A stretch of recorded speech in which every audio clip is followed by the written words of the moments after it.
Baik, Bismillah. Assalamualaikum warahmatullahi wabarakatuh. Baik, eh, pada kesempatan kali ini saya akan mempresentasikan salah satu media pembelajaran yang berbasis AI, yaitu Teaching Up. Jadi, presentasi ini guna memenuhi tugas daripada UAS mata kuliah Informasi Teknologi Pendidikan.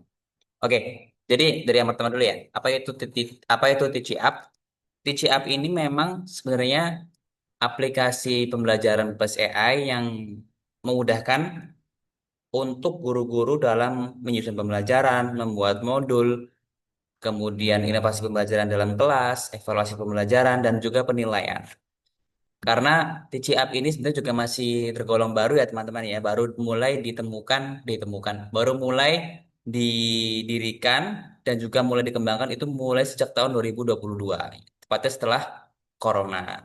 Dan memang kelebihannya juga memiliki beberapa kelebihan, termasuk juga efisiensi waktu pastinya, kemudian adaptif dengan teknologi dan kurikulum, dan masih gratis akses dasar untuk beberapa tools-tools yang ada di TC App itu.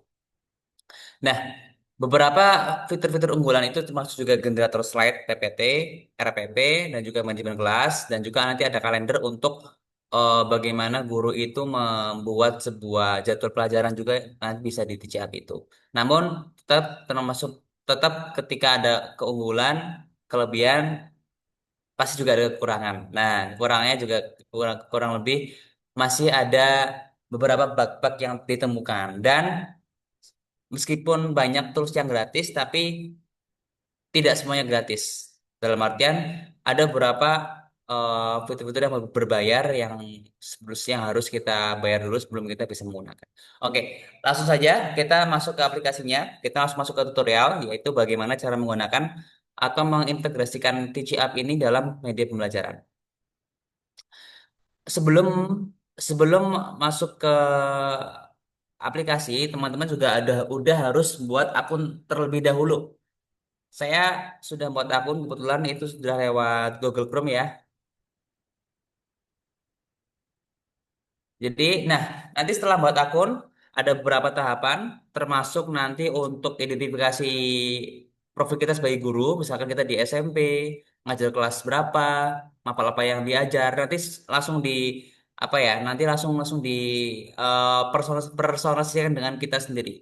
Misalkan kalau kita ngajar PAI, kemungkinan akan dilibatkan atau akan dikerucutkan oleh mapel-mapel yang berbau soal PHI. Nah, untuk beberapa tools-tools yang ada, ini tampilan akun baru ya teman-teman ya. Ini baru saya buat juga belum lama. Kemarin sudah kita pakai untuk presentasi di mata kuliah. Nah, setiap masuk nanti ada semacam merit atau energi. Nah, kredit. Gunanya apa? Gunanya ini untuk membuat pembelajaran atau membuat konten. Misalkan kita mau buat dari yang paling umum aja ya, kita mau buat dari presentasi slide. Nah, nanti tahu kan sudah otomatis kan pelajaran agama Islam kelas 9 SMP subjeknya apa? Subjeknya ditulis, durasi pelajaran juga berapa, kompetensi digital berapa, nanti kita langsung bisa dibuat langsung oleh AI itu sendiri.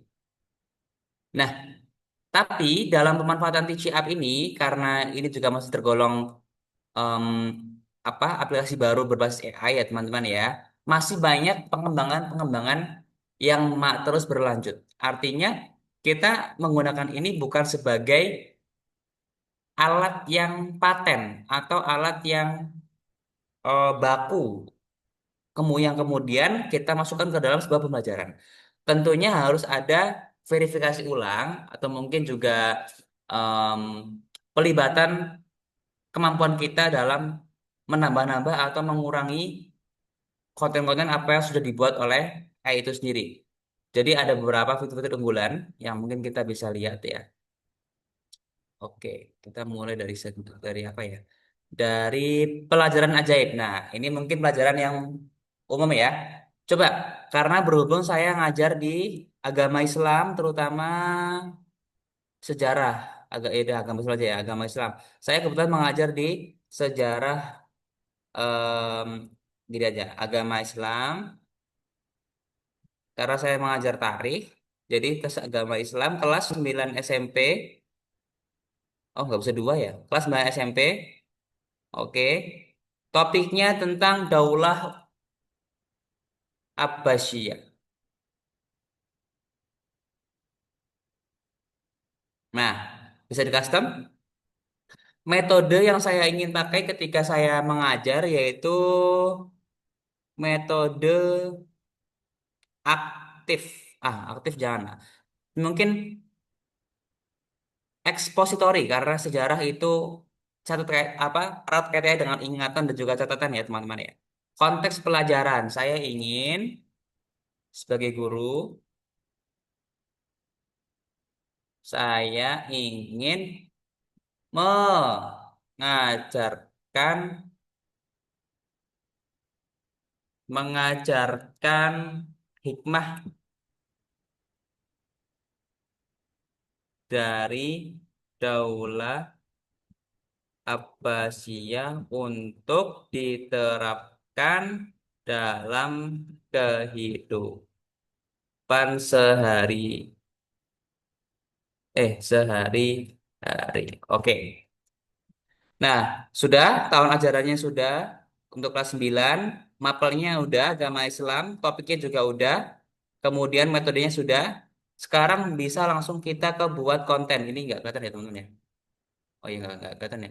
Ini kalau buat ini kayaknya 100 nih, 100 100 100. Nah, 140. Oke, kita buat. Biarkan AI bekerja dulu. Di bawah ini oh, udah hilang. Nah, sudah jadi ya teman-teman ya. Proses ya. Oke, ini dia.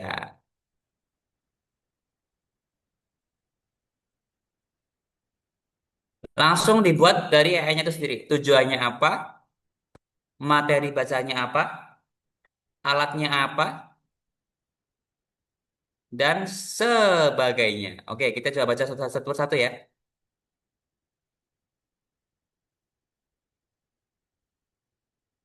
Nah, dari materi yang saya buat, itu ada Daulah Abbasiyah untuk agama Islam kelas 9 SMP. Sudah ada tujuan pembelajarannya, 3 poin di sini. Kemudian sudah ada materi bacaannya. Pertama jelas karena sejarah erat kaitannya dengan buku dan kemudian alat AI yang dapat membantu. Nah, ini mungkin apa namanya buku yang ditaruh oleh TC Up ini ya. Ini buku yang ditaruhkan dari TC Up. Kemudian presentasi slide. Nah, ini juga ada alternatif yang ditawarkan dari sana. Sudah ada dibuatkan presentasi slide-nya. Jadi tinggal kita memaparkan materi konten dari apa yang telah dibuat oleh AI itu sendiri lewat presentasi. Setelah itu, setelah presentasi kita juga bisa untuk mencatat di papan tulis beberapa poin-poin. Oke, ini materinya. Nah, karena tadi kita metodenya adalah apa tadi namanya? Metodologinya ekspositori yang menunjukkan atau menggugah bagian diskusi, menggugah minat untuk diskusi dalam lingkup kelas yaitu guru dengan murid. Di sini kita diberikan beberapa opsi soal yang mungkin bisa kita tanyakan kepada murid ketika pembelajaran. Misalkan nomor 3 nih, menurut kalian pelajaran penting apa yang bisa kita ambil dari sejarah keemasan Daulah Abbasiyah untuk diterapkan dalam kehidupan kita saat ini? Oke, materi teka-teki silang ini ini ya, opsional ya. Tugas juga ada. Nanti setelah selesai pelajaran, nanti kita bisa memberikan tugas kepada mereka. Atau materi tambahan berupa ringkasan. Oke, sudah cukup. Nah, artinya ketika tadi saya sampaikan jangan jadikan ini sebagai alat baku untuk pembelajaran. Jadi kita sebagai guru juga harus menginovasikan juga atas apa yang ada di buku pegangan guru dengan apa yang AI tawarkan. Terutama juga untuk mengondisikan berapa jam kita saat mengajar. Misalkan kita mengajar punya 1 JP atau 1 jam pelajaran ya kira-kira sekitar 30 menit sampai 45 menit. Nah, kira-kira Berapa persen kita bisa mengintegrasikan AI ke dalam pembelajaran tadi, tarikh itu, dan juga bisa membagi dengan tahapan-tahapan yang harus sudah ada. Dari mungkin apersepsi, pembukaan, penutupan. Sebisa mungkin ketika kita mengajar harus juga melihat kondisi kelas maupun kondisi jam yang kita miliki, ya. Yang penting jangan terlalu berpatok pada apa yang Teach Up tawarkan, tapi kita jadikan ini sebagai referensi tambahan atau mungkin ide tambahan yang bisa kita gabungkan dengan ide-ide yang lain. Begitu. Baik, tadi sudah ya. Sekarang kita coba langsung ke halaman utama dulu.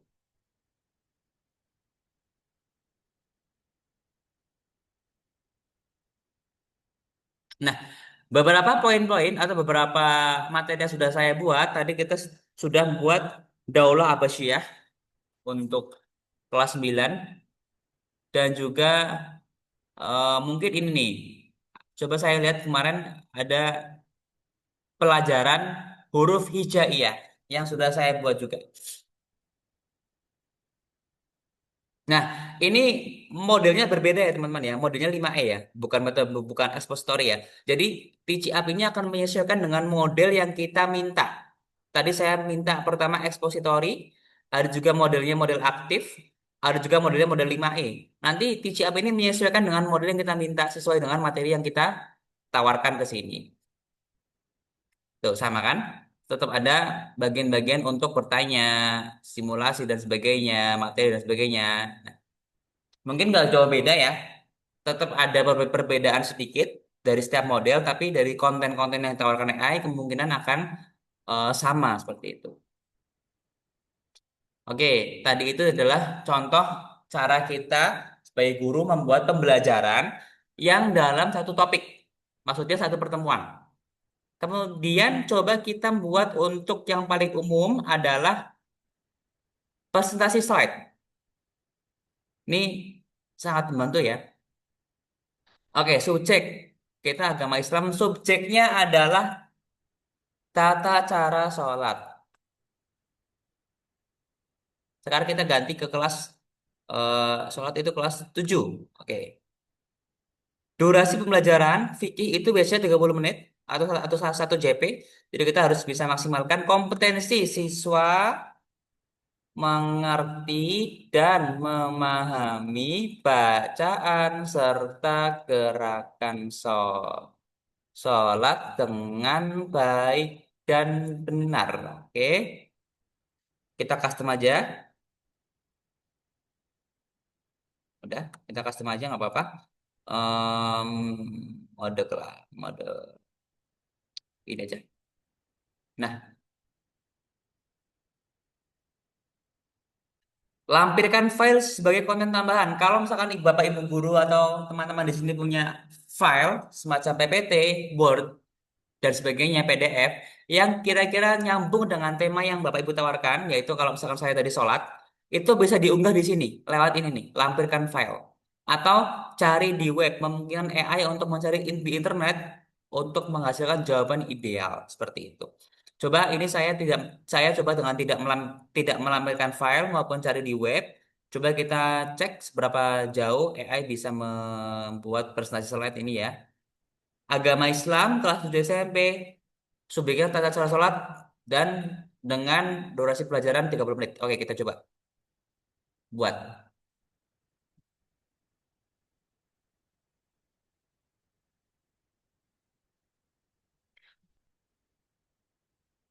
Beda sama chat GPT ya teman-teman ya. Chat GPT mungkin cepat ya.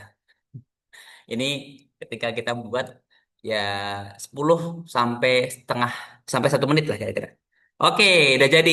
Nah, langsung jadi itu.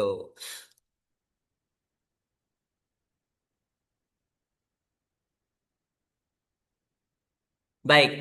Jadi tadi saya sudah memasukkan kompetensi yang saya minta, yaitu siswa mengerti bacaan dan juga eh, faham gerakan sholat. Kita cek apakah itu semua masuk ke dalam PPT ini. Dari yang pertama, oh bentar belum selesai, belum selesai. Oke, dari yang pertama, tata cara sholat.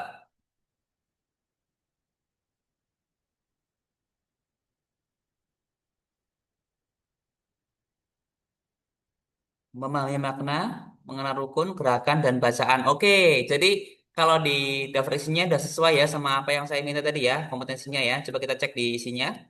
Dari, oke, pengertian sholat sudah ada. Kemudian rukunnya juga ada.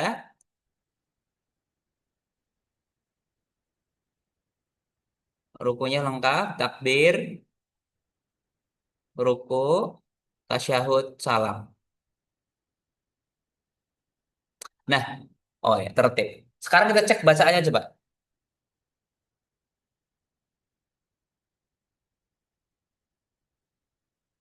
Oh, ternyata nggak ada teman-teman. Iya, nggak ada teman-teman. Ini cuma mungkin semacam ini ya, semacam teka-teki silang ya. Untuk kira-kira mana aja yang masuk ke apa macam TTS ya. Iya, betul. Ternyata kita nggak menemukan bacaan-bacaan sholat. Jadi kayaknya masih ada kekurangan dari aplikasi ini ya teman-teman ya. Tadi di awal kan saya minta siswa bisa memahami dan juga siswa bisa menghafal dan juga memahami bacaan maupun gerakan sholat. Tapi yang dijelaskan adalah hanya gerakan sholat dan juga pengertian-pengertian secara umum. Jadi ya kemungkinan memang masih banyak kekurangan dari aplikasi ini yang memang masih dalam fase pengembangan. Oke, kembali.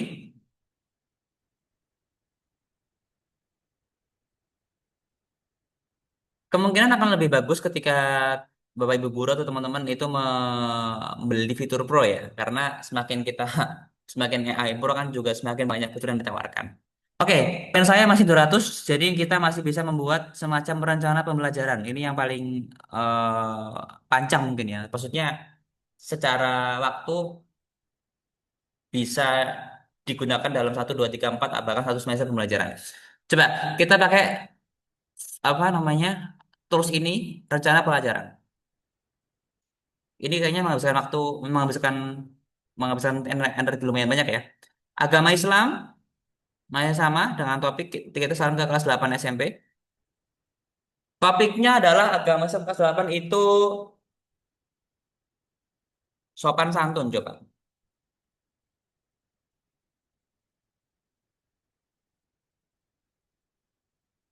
dalam bermasyarakat.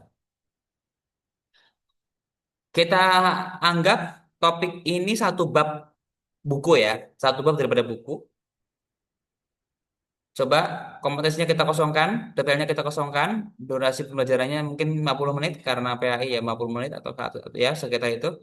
Metodenya sekarang kita ganti ke teknis. Saya pernah nyoba ke aktif, tadi kita nyoba ke ekspositori, sekarang kita ke oh ini nih karena mungkin bermasyarakat ya, kita coba ke sosio emosional. Ya. Oke. Coba kita lihat seberapa baik dalam membuat materi yang saya minta. Nah, ini RPP untuk agama setengah 8 dengan topik sopan santun dalam bermasyarakat. Hampir sama seperti apa namanya perencanaan pembelajaran tadi di awal ya. Tadi kita kan sudah membuat slide, sebelumnya juga kita sudah membuat materi. Nah, ketika di RPP juga nanti ada topiknya apa, tujuannya apa, em, skemanya apa, polanya seperti apa, pembukaan, kemudian nanti ada persepsi, kegiatan inti. Nah,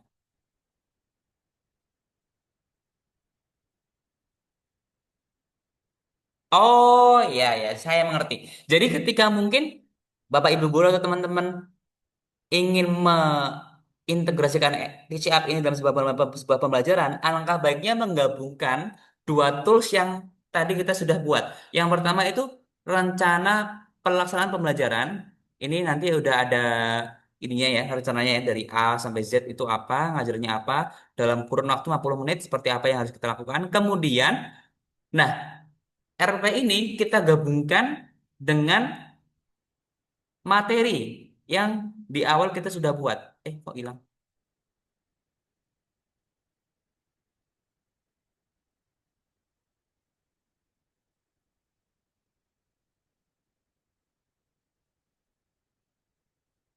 Jadi kurang lebih gambarannya adalah kita harus membuat RPP kemudian materi untuk bisa lebih maksimal dalam menggunakan TPCA ini di sebuah pembelajaran. Oke, tadi RPP itu urutannya apa yang harus kita lakukan ketika kita mengajar, kemudian materinya yang sudah kita buat mana tadi?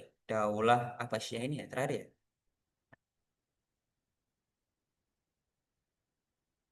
Nah, nanti materinya kita ambil dari sini, ya. Oke, itu kan. Nah, ini jadi materi-materi yang harus kita ini ya, kita apa namanya kita ajarkan ya. Jadi sejauh ini saran terbaik dari saya adalah ketika kita ingin mengintegrasikan AI ini, TCP ini, kita gabungkan dua tools. Yang pertama pelajaran ajaib, ya kan? eh, Populer nomor dua. Kemudian rencanakan pelajaran. Nah, ketika dua ini digabungkan dengan topik yang sama, kelas yang sama, metode yang sama, nanti kita bisa maksimal dalam belajar dengan PCA ini. Ya, kalau mungkin kita panggil inovasi dengan PPT, berarti tinggal ditambahkan oleh PPT. Jadi mungkin kurang afdol kalau kita hanya menggunakan satu tools aja ketika ingin ketika ingin mengintegrasikan AI ke dalam sebuah pembelajaran. Terkhususnya dalam kita memakai TCA ini. Begitu. Oke? Kurang lebih seperti itu ya, Bapak Ibu guru ya. Ya, baik. Tadi adalah serangkaian tutorial singkat untuk kita bisa menggunakan TCA ini yang kemudian kita gunakan ketika kita mengajar, entah itu di sekolah maupun dalam les dan sebagainya.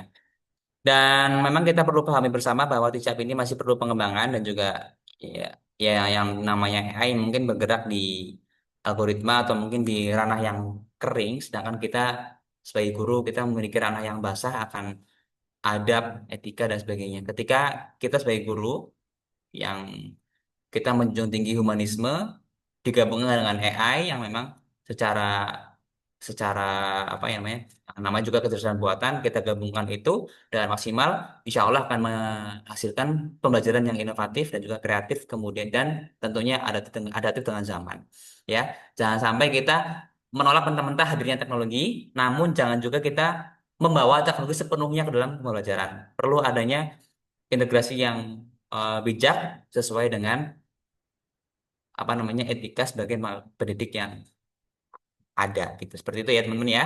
Barakallah. Saya pamit undur diri. Kurang lebih mohon maaf. Syukran. Wassalamualaikum warahmatullahi wabarakatuh.